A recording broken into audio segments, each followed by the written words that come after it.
मित्रों, आज हमारे लोकप्रिय मुख्यमंत्री डॉक्टर मोहन यादव जी की अध्यक्षता में कैबिनेट की बैठक हुई। उस कैबिनेट की बैठक की शुरुआत में बहुत ही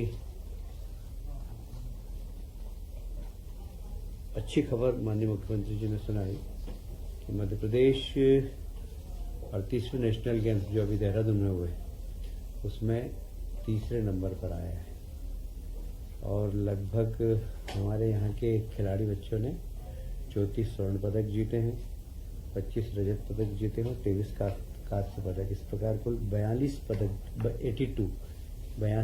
जीते हैं और कैबिनेट ने सभी खिलाड़ियों को बधाई और शुभकामनाएं दी हैं। एक बहुत ही वाटर रिचार्जिंग के लिए एक बहुत महत्वपूर्ण योजना, शायद ऐसा अभी तक की जो उपलब्ध जानकारी के अनुसार शायद ये विश्व की सबसे बड़ी रिचार्ज परियोजना होगी। ऐसा थोड़ा सा तेज प्लीज। इससे या तेज तो नहीं बोल पाऊंगा यार। एक वाटर रिचार्ज की सबसे बड़ी विश्व की योजना की शुरुआत करने का मौका मध्य प्रदेश सरकार को मिल रहा है। ताप्ती मेगा रिचार्ज परियोजना, ये महाराष्ट्र के साथ हमारा एमओयू हुआ है और ये हमारे पास जो उपलब्ध आंकड़े हैं उसके अनुसार विश्व की सबसे बड़ी रिचार्ज योजना है। इसका बजाड़ा झोन में खरिया, गुटिया, गियर तथा 273 किलोमीटर लंबी नहर बनकर 11.76 MCM पानी भूगर्भ में रिचार्ज होगा। इसका लाभ ये होगा कि लगभग खंडवा बुरहानपुर जिले की 1,23,000 हेक्टेयर में जमीन में पानी रिचार्ज होगा और उनको सिंचाई का पानी भी मिलेगा। महाराष्ट्र के माननीय मुख्यमंत्री जी के साथ अतिशीघ्र एमओयू हम लोग करने वाले हैं। आज का दिन भी माननीय मुख्यमंत्री जी हमेशा कहते हैं कि डबल इंजन की सरकार तेज गति से चलती है। आज भी कैबिनेट ने 7 पॉलिसीज पास की है और पिछली बार शायद हमने 17 पॉलिसी हो गई है हमारी। तो आज जो एमएसएमई विकास नीति 2025, आप सभी जानते हैं कि एमएसएमई के विकास से जीडीपी का विकास होता है, रोजगार मिलता है और सबसे बड़ी बात यह है कि एमएसएमई की अधिकतर इंडस्ट्रीज में पोल्यूशन कम होता है और इसलिए एमएसएमई के प्रति मध्य प्रदेश की सरकार बहुत ही सॉफ्ट विजन है उनका। और एमएसएमई हमें ये कहते हुए गर्व है कि देश की अर्थव्यवस्था में, प्रदेश की अर्थव्यवस्था में एमएसएमई की भूमिका बड़ी महत्वपूर्ण रहती है। मध्य प्रदेश में जीएसडीपी और एमएसएमई के योगदान को बढ़ाकर विकसित मध्य प्रदेश 2047 विजन को साकार करना। अभी ये डॉक्यूमेंट जो हमारा मैं बता रहा हूँ इसमें हमने 2047 को ध्यान में रखे हुए इस पूरा एमएसएमई का इकोसिस्टम बनाया है। इजी ऑफ डूइंग बिजनेस को प्रोत्साहित करने के लिए पारदर्शी समयबद्ध पूरी योजना को हमने एक अमली जामा पहनाया है। मध्य प्रदेश में संतुलित औद्योगिक विकास सुनिश्चित हो, इसलिए मध्य प्रदेश के सभी क्षेत्रों में एमएसएमई लगे और इसीलिए पिछड़े क्षेत्रों के लिए एमएसएमई जहां लगेगी हमने विशेष सुविधाओं का प्रावधान भी किया है। नवीन उद्योगों में नवीनीकरण ऊर्जा को प्रोत्साहन, निजी क्षेत्र के माध्यम से क्लस्टर बनाना, इसको हम प्रमोट कर रहे हैं। निवेश संवर्धन में सहायता, जैसे जो लगने वाले यंत्र, संयंत्र, भवन और उसमें निवेश पर 40% तक का अनुदान हम दे रहे हैं। 10 करोड़ का इन्वेस्टमेंट करने वाले हमारे अनुसूचित जाति, अनुसूचित जनजाति और महिला उद्यमियों को 48% तक और महिला उद्यमियों को 52% तक का अनुदान देने का हमने निर्णय लिया है। कुल मिलाकर यह वर्ग भी एमएसएमई उद्योग में आए और आगे बढ़े। प्रदेश के ऐसे बहुत सारे विकास खंड हैं जहाँ पर उद्योग स्थापित नहीं हो रहे। हमारा उद्देश्य है कि हम उन सब विकास खंडों में उद्योग, और इसमें भी 10 करोड़ से अधिक का जो निवेश करेगा उसको 1.3 गुना अनुदान दिया जाएगा। मतलब अगर सामान्य जगह हम 1 करोड़ देते हैं तो यहाँ 1 करोड़ 30 लाख का अनुदान देंगे। निर्यात को प्रोत्साहन दे रहे हैं हम लोग। निर्यात इकाई को लगभग फिर से 1.3 गुना अतिरिक्त अनुदान सिर्फ एमएसएमई के विकास के लिए। अब तो भोपाल के लोग इसलिए आप जानते हैं कि एमएसएमई का यहाँ से काफी निर्यात होता है। विशेषकर हमारे यहाँ लैंडलॉक स्टेट है तो कई बार भाड़ा बहुत होता है पोर्ट तक जाने के लिए, और इसलिए 40% 40 लाख माल ढुलाई का 40 लाख प्रति वर्ष 5 साल तक देने का हमने निर्णय लिया है भाड़े में। निर्यात संबंधी प्रमाण पत्र लाने के लिए 50 लाख की सहायता उसमें भी देंगे। एमएसएमई की निर्यात निधि में ये लाभ अभी सब बताया मैंने। 10 करोड़ से अधिक का उद्योग लगाने वाले निवेशक को 100 से ज्यादा रोजगार प्रदान करने पर 1.5 गुना तक अतिरिक्त अनुदान, मतलब जो रोजगार मूलक उद्योग डालेगा उसको फिर, जैसे हम 1 करोड़ का अनुदान दे रहे हैं तो उसको 1 करोड़ 50 लाख का अनुदान देंगे। कुल मिलाकर बेरोजगार नौजवानों को रोजगार देना, ये हमारा एमएसएमई को जो प्रमोट करने का उद्देश्य है। रोजगार सजग सेक्टरों के कर्मचारी प्रति कर्मचारी 5 वर्षों तक कौशल विकास प्रशिक्षण हेतु प्रति कर्मचारी 13,000 की सहायता, ये हर उद्योग को देंगे हम। जो कर्मचारी वहां पर काम करेगा उसकी सैलरी का कुछ हिस्सा हम लोग प्रदान करेंगे। ईटीपी हेतु 50% की सहायता, अधिकतम सीमा लगभग 2.5 करोड़। मैं समझता हूँ कि ये योजना हमारी सारे देश में, मध्य प्रदेश में सबसे ज्यादा सुविधा वाली हमारी नीति है। रिसाइकलिंग इकाई, आप जानते हैं कि सर्कुलेशन, जो मनी सर्कुलेशन होता है जिसे रीयूज करते हैं, प्लास्टिक को रीयूज करना, कचरे से सोना बनाना, कंचन बनाना जिसे प्रधानमंत्री कहते हैं, इस प्रकार की कोई यूनिट डलेगी तो उसको 40% की सहायता और अधिकतम 2 करोड़ तक की सहायता देगी।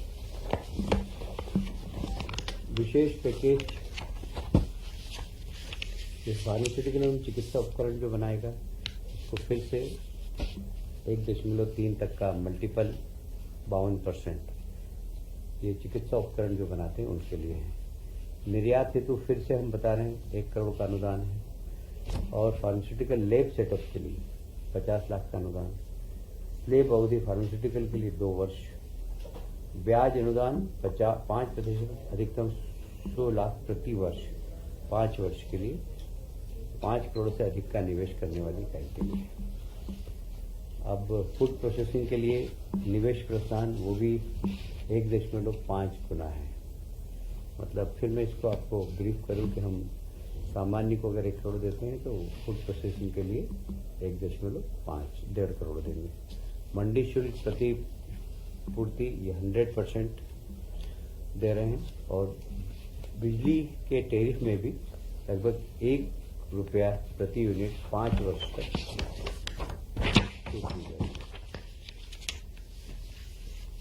रोजगार सृजन का अनुदान मैं पहले बता ही चुका हूँ।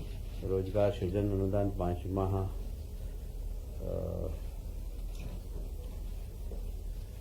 हो चुका है। टेक्सटाइल, पावरलूम, मैंने बोला था कि हमारी जो उद्योग पॉलिसी है उस पॉलिसी के अंदर अलग अलग सेक्टर की पॉलिसी बनी है। टेक्सटाइल पॉलिसी, पावरलूम पॉलिसी, हमारे खाद्य प्रसंस्करण पॉलिसी, फार्मास्यूटिकल एवं चिकित्सा उपकरण पॉलिसी, इस सबको अलग अलग भागों में देखकर वहाँ पर अलग अलग प्रकार की सुविधाएं, ये परिधान की पॉलिसी जिसे हम रेडीमेड कहते हैं, इसमें सब में इसी प्रकार के अलग अलग पैकेज दिए गए हैं। इन सब फुटवेयर, फर्नीचर, खिलौने, ये सब खिलौने आप जानते हैं कि दुनिया के अंदर सबसे बड़ा मार्केट चाइना का, भारत आज दूसरे नंबर पर पहुंच गया है। ये सब सर्कुलर इकोनॉमी, जैसा मैंने अभी कहा, रिसाइकलिंग पर हम 40% की सहायता दे रहे हैं, अधिकतम 2 करोड़ की। मोटर वाहन के जो होते हैं उनके ऊपर भी 20% की पूंजी अनुदान है और अधिकतम 3 करोड़ रुपए। स्टाम्प ड्यूटी की भी प्रतिपूर्ति लगभग 25 लाख। ऐसी R&D के ऊपर पूंजी अनुदान 25%, अधिकतम 25 करोड़ रुपया। वेतन प्रतिपूर्ति 50%, अधिकतम 5 लाख। यदि इसमें रिसर्च है तो उसके लिए भी सहायता है और पेटेंट के लिए 50 लाख की सहायता है। लॉजिस्टिक परियोजना, MSME मध्य प्रदेश लॉजिस्टिक योजना के भी अलग से लाभ हैं। कुल मिलाकर मध्य प्रदेश वैश्विक स्तर पर MSME का एक हब बने। अब अगली हमारी योजना है स्टार्टअप। स्टार्टअप आप जानते हैं कि मध्य प्रदेश में अग्रणी भूमिका अदा की है। अभी लगभग हमारे पास 5 लाख स्टार्टअप हैं। आने वाले समय में हम 5,000 है। आने वाले समय में हम 10,000 का टारगेट कर रहे हैं कि 10,000 स्टार्टअप हों। अब 100 करोड़ के सीड कैपिटल फंड की हमने स्थापना की, 100 करोड़ रुपए के। इसमें से 1.10 लाख तक रोजगार सृजित करना, 500 से अधिक स्टार्टअप को मार्केट में इन्वेस्टेबल बनाना, मेगा इंक्यूबेशन सेंटर की स्थापना करना। इंक्यूबेशन सेंटर स्टार्टअप के लिए बहुत महत्वपूर्ण होता है, क्योंकि यहाँ पर स्टार्टअप अपना प्रेजेंटेशन देते हैं और इन्वेस्ट करने लोग आते हैं। वो सलाह भी देते हैं। कई बार एक इंक्यूबेशन मीटिंग में मैं भी गया था। मैंने देखा कि बड़े बड़े औद्योगिक घराने आए थे, उन्होंने सलाह दी कि इसको ऐसा करो और वहाँ पर इन्वेस्टमेंट भी किया। तो ये स्टार्टअप हमारे प्रदेश के नौजवानों को एक अच्छे अवसर प्रदान करेंगे। इस नीति के जो मुख्य स्तंभ है, एक तो वित्त पोषण सहायता, जिसमें सीड फंड अनुदान, स्टार्टअप कैपिटल फंड, मैंने बता दिया आपको, प्राप्त निवेश पर ऋण सहायता, बाजार तक पहुंच, स्टार्टअप एक्सेलेरेशन कार्यक्रम, ग्रेट चैलेंज और हैकाथॉन, उत्पादन आधारित स्टार्टअप को बढ़ावा, जिसमें रोजगार सृजन सहायता, कौशल विकास सहायता, विद्युत शुल्क सहायता, MSME विकास नीति का भी लाभ। संस्थागत सहयोग भी हम कर रहे हैं। स्टार्टअप सलाहकार परिषद की स्थापना, ये हमारे नए जो नौजवान हैं जो स्टार्टअप करना चाहते हैं, उनको ठीक तरीके से एक सशक्त पोर्टल ऐप के माध्यम से उनको गाइड करने का काम करेंगे। नवाचार एवं उद्यमिता को प्रोत्साहन, पेटेंट यदि वो कराना चाहते हैं तो उसमें भी अनुदान है। ऐसे ये टिंकरिंग लैब की स्थापना, एंटरप्रेन्योर रेजिडेंस ERI जिसे बोलते हैं, अधोसंरचना सहयोग, जैसे मैंने बता दिया कि मेगा इंक्यूबेटर सेंटर की स्थापना, नवीन इंक्यूबेटर की स्थापना, इंक्यूबेटर हेतु अनुदान देना, फंड सहायता, ये भी बता चुका हूँ। सीड फंड अनुदान, स्टार्टअप कैपिटल फंड बता दिया मैंने, ब्याज अनुदान देंगे हम इसमें, लीज रेंट में सहायता करेंगे और उनको आवश्यक ऋण उपलब्ध कराने में भी सहयोग प्रदान करेंगे।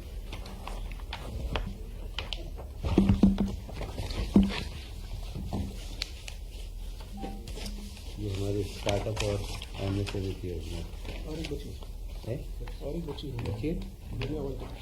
कौन सी?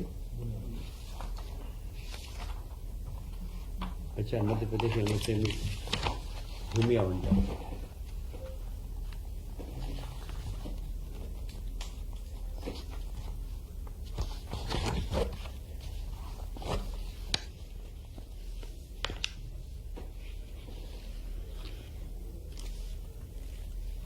अविकसित भूमि का आवंटन पात्र, मध्यम एवं विशेष परिस्थिति में लघु उद्योगों को भी दिया जाएगा। भारत सरकार द्वारा लघु उद्योगों की परिभाषा में परिवर्तन के कारण ये सुविधा प्रदान की गई है। संधारण कार्य शासन द्वारा अथवा उद्योग संघ द्वारा अभी कभी कभी औद्योगिक क्षेत्र का जो संधारण है वो कहीं पर उद्योग संगठन करना चाहेगा तो हम उनको देंगे कि वो आप संधारण करिए। उसमें आवश्यक जो मार्गदर्शन होगा, आर्थिक सहायता होगी, वो सरकार प्रदान करेगी।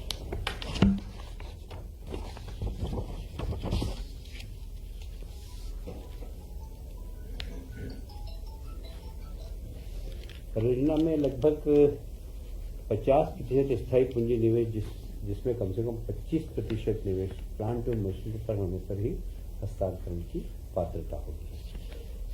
वर्तमान में ये प्रावधान नहीं है। फ्लैटेड इंडस्ट्रियल एरिया कॉम्प्लेक्स में प्रकोष्ठों में फ्लैट का आवंटन ई बिल्डिंग प्रक्रिया से इसमें भूमि की बचत होती है। यदि कोई छोटा प्लांट जाना चाहे तो फ्लैट मल्टी उसमें हम प्रदान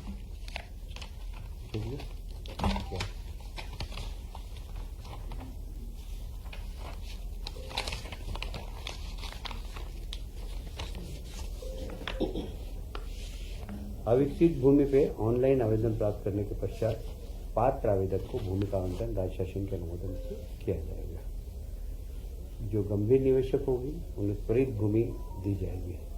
विकसित एवं विकसित किए जाने वाले औद्योगिक भूखंड का आवेदन एक से अधिक आवेदन होने पर ई बिडिंग पद्धति से होगा। आवंटन प्रक्रिया अधिक सरल एवं पारदर्शी किए जाने का आदेश दिए गए।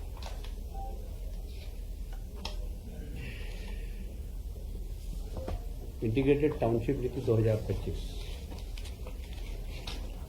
अभी तक शायद साधारणतया टाउनशिप काटने का काम बिल्डर करते हैं या कॉलोनाइजर जो होते हैं वो लोग करते हैं। ये जो हमारी अभी जो आज पॉलिसी हमने पारित की है इसमें कोई भी व्यक्ति कर सकता है, कोई व्यक्ति का समूह कर सकता है, किसान कर सकते हैं। किसान यदि कुछ लोग मिलकर कुछ भूमि की संगठित कर लें और वहाँ पर एक एकड़ टाउनशिप बनाना चाहेंगे तो उसको सरकार प्रोत्साहित करेगी। ये कुल मिलाकर मध्य प्रदेश में निवेश और ऐसे लोगों को कॉलोनाइजर बनाना जो कभी सोच भी नहीं सकते थे कि हम कॉलोनाइजर बन सकते हैं, स्थानीय लोग, उन सबको कॉलोनाइजर बनाने की प्रक्रिया का हिस्सा है ये पॉलिसी। इसका मुख्य उद्देश्य तो यही है कि इन्वेस्टमेंट आए और एक पारदर्शी तरीके से एक नियोजित विकास। इस प्रकार की पॉलिसी महाराष्ट्र में है, गुजरात में है, वो हमने देखी और उससे अच्छी पॉलिसी बनाने का हमने प्रयास किया। रियल एस्टेट आज के समय में एक निजी निवेश का एक बहुत बड़ा माध्यम है।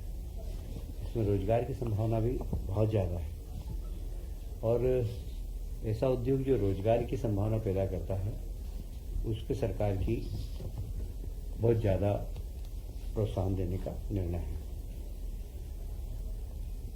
किफायती आवास अगर कोई बनाएगा उसको अलग सब्सिडी देने का प्रावधान है। राज्य की सामाजिक आर्थिक बुनियादी ढांचे की मांग को पूरा करना इसका उद्देश्य है। एक लैंड पूलिंग के माध्यम से सार्वजनिक और निजी भागीदारी दोनों को ही प्रोत्साहित करेगा। इस नीति की तरह इसमें परमिशन के लिए बहुत ज़्यादा जगह जाने की जरूरत नहीं पड़ेगी। हम जिले के आधार पर एक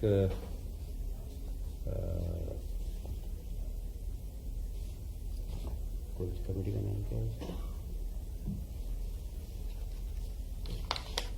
साधिकार समिति। एक जिले की साधिकार समिति बनाएंगे जो जिले स्तर पे सारे परमिशन देगी और यदि कोई बड़ा प्रोजेक्ट होगा और आवश्यकता होगी तो प्रदेश की भी साधिकार समिति बनाएंगे जिसके चेयरमैन प्रमुख सचिव होंगे। जिले में कलेक्टर होंगे, कलेक्टर के साथ town and country planning, development authority, MPV, इस सब के अधिकारी होंगे, साधिकार कमेटी होगी। ऐसे ही प्रदेश में भी प्रमुख सचिव के साथ में अन्य विभागों के प्रमुख सचिव रहेंगे और ये साधिकार समिति जिसकी सारी परमिशन देगी। और इसलिए जो परमिशन के लिए जूते घिसना पड़ते हैं वो जूते घिसने का काम नहीं होगा। और ये कोशिश करेंगे कि 60 दिन के अंदर जब आवेदन दे उसमें से इनको परमिशन मिल जानी चाहिए। समय सीमा हमने इसमें बांधी। मध्य प्रदेश इलेक्ट्रिक वाहन नीति, आप सभी जानते हैं कि हमारे देश के प्रधानमंत्री विश्व के अंदर ग्रीन एनर्जी पे काफी लीड कर रहा है। और अभी आपने देखा होगा कि काफी अर्बन सेक्टर में उन्होंने, केंद्र सरकार ने इलेक्ट्रिक बसें दी और कैसे भी करके इलेक्ट्रिक व्हीकल ज़्यादा से ज़्यादा चले। ये प्रधानमंत्री जी का भी सपना है, उनका कमिटमेंट भी है ग्लोबल स्टेज पर। और उसी पे डबल इंजन की सरकार काम करने के लिए यह इलेक्ट्रॉनिक वाहन नीति हमने बनाई है। इसमें सबसे बड़ी बात है, आप जानते हैं कि पोल्यूशन शून्य है और इसलिए पोल्यूशन कम से कम हो, इसका मुख्य उद्देश्य यही है। प्रश्न उठता हमेशा कि इन वाहनों के चार्जिंग के लिए चार्जिंग स्टेशन नहीं है, तो चार्जिंग स्टेशन बने, चार्जिंग स्टेशन को भी सब्सिडी देंगे हम चाहेंगे कि जिस प्रकार पेट्रोल पंप बने हैं सारे के सारे प्रदेश के अंदर, उन पेट्रोल पंप पर ही चार्जिंग स्टेशन अगर कोई बनाना चाहेगा तो सरकार उनको अनुमति प्रदान करेगी। हमने निर्णय लिया है कि आने वाले साल, 1.5 साल, 2 साल के अंदर मध्य प्रदेश में जितने भी सरकारी वाहन हैं वो 80% इलेक्ट्रिक हो जाए। ये हमारी तैयारी पॉलिसी बनने के बाद चालू हो जाएगी। यह पॉलिसी 5 वर्ष की होगी। एक हमने और निर्णय लिया है कि मॉडल इलेक्ट्रिक व्हीकल सिटी 5 बने, भोपाल, इंदौर, जबलपुर, ग्वालियर और उज्जैन। यहाँ इलेक्ट्रिक वाहन ज़्यादा से ज़्यादा हो, इसके लिए हम प्रोत्साहन भी देंगे। और इसलिए इलेक्ट्रिक वाहन चाहे वो 2 व्हीलर हो चाहे 4 व्हीलर हो, इसके लिए हमने कुछ छूट देने का प्रावधान किया है। इलेक्ट्रिक वाहन में पंजीकरण हेतु इलेक्ट्रॉनिक 2 पहिया वाहन के लिए 40% की छूट मिलेगी। वाणिज्य बेड़ा के लिए 100% और 3 पहिया वाहन के लिए 80%, 4 पहिया वाहन के लिए 15% तथा इलेक्ट्रिक बस के लिए 40% की छूट दी जाएगी। इलेक्ट्रिक वाहन की खरीदे पर प्रोत्साहन राशि भी दी जाएगी। मध्य प्रदेश में पंजीकृत सभी ईवी को ग्रीन नंबर प्लेट, जो भी इलेक्ट्रिक वाहन होगा उससे ग्रीन नंबर प्लेट जारी करेंगे। व्यक्तिगत उपयोग में आने वाली जो ईवी गाड़ियां हैं उनको पीले अक्षर वाली नेम प्लेट से नंबर होंगे उनके। जो सार्वजनिक चार्जिंग स्टेशन है, महिलाएं लगाएगी, विकलांग लगाएंगे, हम उनको वित्तीय सहायता देंगे। चार्जिंग अधोसंरचना विकास के प्रमुख बिंदु हैं। राजमार्ग, प्रमुख सड़कों पर 20 किलोमीटर पर कम से कम एक चार्जिंग स्टेशन का हो, यह सुनिश्चित करेंगे, क्योंकि कम से कम 20 किलोमीटर पर एक चार्जिंग स्टेशन हो। राजमार्ग पर प्रत्येक 100 किलोमीटर पर लंबी दूरी हेवी ड्यूटी वाहन के लिए कम से कम एक फास्ट चार्जिंग स्टेशन दोनों साइड में, 4 लाइन होती, इस साइड भी और इस साइड भी। प्रत्येक 1 किलोमीटर फील्ड में कम से कम एक चार्जिंग स्टेशन को प्रोत्साहित किया जाएगा। पॉलिसी अवधि के अंत तक सभी पेट्रोल पंप पर, जैसा मैंने कहा, कि हम चार्जिंग पॉइंट लगाने की कोशिश कर रहे हैं। चार्जिंग अधोसंरचना स्थापित विकसित किया जाने तो शासन प्रत्यक्ष से कुल मिलाकर प्रदेश में पोल्यूशन कम हो और इलेक्ट्रिकल व्हीकल ज़्यादा चले। क्योंकि आप सब जानते हैं कि सरकार को बहुत बड़ी सब्सिडी पेट्रोल और डीजल में भी देना पड़ती है और उनसे पोल्यूशन भी होता है। मध्य प्रदेश विमानन नीति, वैसे विमानन विषय भारत सरकार का होता है, पर पहली बार पर्यटन को आकर्षित करना और धार्मिक पर्यटन हमारे यहाँ उसको आकर्षित करने के लिए हमने नागर विमानन नीति भी बनाई है। प्रदेश के आर्थिक विकास में यह विमानन नीति महत्वपूर्ण भूमिका अदा करेगी। अभी हमारे पास राज्य में जितने भी एयरपोर्ट हैं, हम कोशिश करेंगे कि हर 150 किलोमीटर पर एक एयरपोर्ट हो, क्योंकि आप सभी जानते हैं कि मध्य प्रदेश का भौगोलिक क्षेत्रफल काफी बड़ा है और कई तो ऐसे शहर हैं जहां से जाने आने में, जैसे सतना, मंगावली, इस क्षेत्र में एक सामाजिक, आर्थिक, सांस्कृतिक विकास को गति देने के लिए बहुत जरूरी है कि आवागमन सुलभ हो और सरल हो।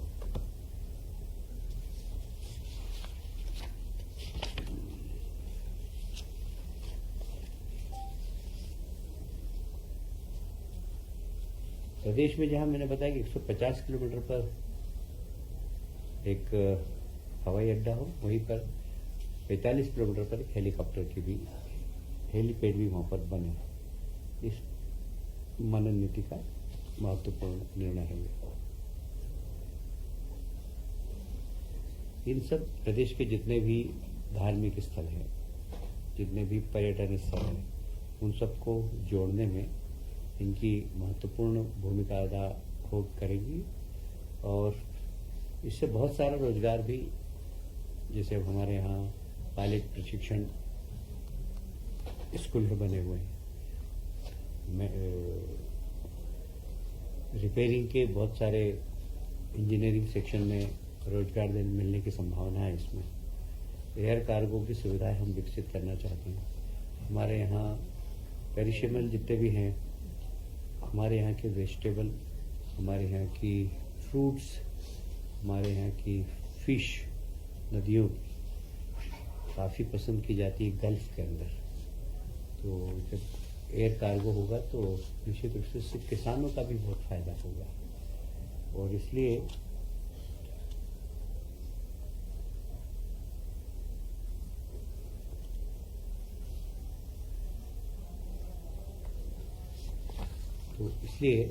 इसमें न सिर्फ रोजगार के अवसर बढ़ेंगे, बाकी इस क्षेत्र में काम करने वाले, ऐसे एक औसत माना गया है कि यदि एक व्यक्ति को विमानन के क्षेत्र में डायरेक्ट नौकरी मिलती है तो बाहर 4 लोगों को जॉब मिलता है। जैसे जहाँ हेलीकॉप्टर, जहाँ एयरपोर्ट है, वहाँ पैसेंजर बाहर निकला, उसको टैक्सी चाहिए, उसको वहाँ पर होटल चाहिए।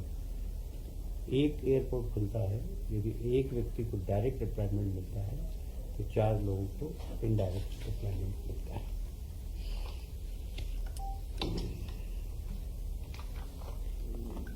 नवीनीकरण ऊर्जा, आपको शायद मालूम होगा कि पहले नवीनीकरण ऊर्जा में जो प्रदेश के बाहर जो बिजली बेची जाती थी उस पे 10% हरित ऊर्जा टैक्स लगता है। आज कैबिनेट ने निर्णय लिया है कि उस हरित ऊर्जा टैक्स को समाप्त किया जाए। जितनी भी हमारी विद्युत परियोजना है, क्या उसको बायोफ्यूल से जोड़ा जा सकता है, इसके ऊपर भी हम लोग काम कर रहे हैं। प्रस्तावित बायोफ्यूल योजना में इसको बहुत गंभीरता से हम जोड़कर, क्योंकि बायोफ्यूल आप जानते हैं कि किसानों के बाय प्रोडक्ट से बनता है, तो किसानों को भी इसमें लाभ होगा। इसको ध्यान में रखते हुए हमने नवीनीकरण ऊर्जा में बायोफ्यूल को जोड़ने का काम किया। आप जानते हैं ग्रीन हाइड्रोजन एक आज की बहुत चर्चित विषय है पूरी दुनिया के अंदर। मध्य प्रदेश की सरकार इस दिशा में बहुत काम करना चाहती है।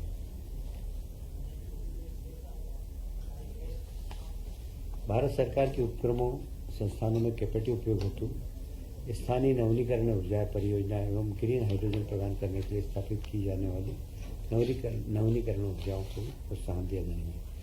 देश अथवा प्रदेश में सार्वजनिक उपक्रम, उद्योग और संस्थानों को ग्रीन हाइड्रोजन प्रदान करने के लिए सरकार उचित अवसर और ग्रीन हाइड्रोजन के उत्पादन को प्रमोट करेगी। कलेक्टर गाइडलाइन की दर 75% राशि 5 बराबर वार्षिक किस्तों से विकास के लिए ली जाएगी। उपरोक्त समस्त प्रकरणों में कलेक्टर गाइडलाइन की दर 75% राशि क्या आ गया?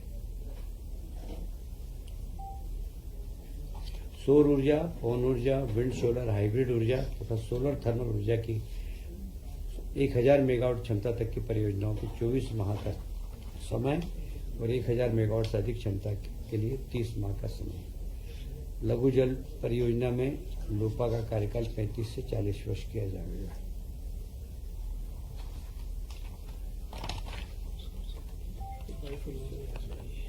बायोफ्यूल अच्छा, बायोफ्यूल को मैंने उसमें जोड़ दिया। बायोफ्यूल योजना के बारे में मैं बता चुका हूँ। बायोफ्यूल, सीएनजी, बायोगैस, ब्रिकेट एवं फ्लैट पैलेट्स और बायोडीजल इत्यादि ईंधन शामिल है। इस योजना में बायोफ्यूल उत्पादन के सभी पहलू शामिल है, जैसे फीड स्टॉक, खेती उत्पादन, तकनीकी वितरण इत्यादि उपयोग है। बायोफ्यूल यूनिट को 200 करोड़ तक का बुनियादी निवेश प्रोत्साहन, बिजली, पानी, गैस पाइपलाइन, सड़क, जल निकासी, अपशिष्ट प्रबंधन प्रणाली, ईटीपी, एसटीपी, प्रदूषण नियंत्रण उपकरण आदि के विकास हेतु 50% प्रोत्साहन, अधिकतम 5 करोड़ रुपए तक की सहायता दी जाएगी। विद्युत शुल्क एवं ऊर्जा विकास उपदर में भी 10 साल तक की छूट है। औद्योगिक नीति और निवेश प्रोत्साहन विभाग द्वारा 500 करोड़ से अधिक के निवेश पर अनुकूल पैकेज दिया जाएगा। आईपीआर एवं क्वालिटी कंट्रोल सहायता का प्रोत्साहन में योगदान संभावित है।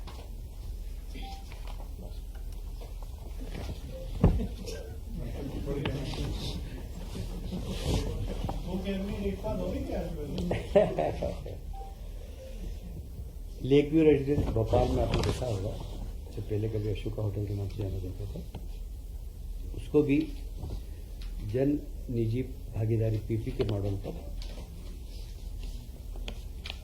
देने का निर्णय लिया है। और इसमें अभी तक हमने देखा है कि ये कभी हमेशा लॉस में रही है। पिछले दिनों थोड़ा बहुत फायदा जरूर हुआ था सरकार को 1-8 करोड़ का, और इसको पीपी मॉडल पर देने पर लगभग सरकार को ऐसी संभावना है कि 10 करोड़ रुपए प्रति वर्ष का लाभ होगा। इसमें कुछ शर्तें रखी हैं कि एक 100 सीटर बड़ा हॉल बने, अच्छे आधुनिक कमरे बने और एक आधुनिक होटल, अच्छा इंफ्रास्ट्रक्चर, एक अच्छे ब्रांड के होटल आए, तो जिससे एक अच्छी प्रॉपर्टी भोपाल के अंदर खड़ी हो, जो इस प्रकार के जब इंफ्रास्ट्रक्चर आते हैं तो शहर का अपग्रेडेशन भी होता है। जैसे भोपाल में पहले कभी होटल ही नहीं थे ब्रांडेड, आज ताज आ गई है, आज रेडिसन आ गए हैं, मेरिट्स आ गई हैं। ये भी इसी प्रकार की ब्रांड बड़ा आएगा। हम चाहेंगे कि बड़ा ब्रांड आए, क्योंकि बड़े ब्रांड आने से शहर का भी अपग्रेडेशन होता है। जी, अब क्षमता तो वो लोग बताएंगे। हमारी आवश्यकता हमने बता दी कि 1000 सीट का वहाँ पर कम से कम एक हॉल बने और अच्छी वहाँ पर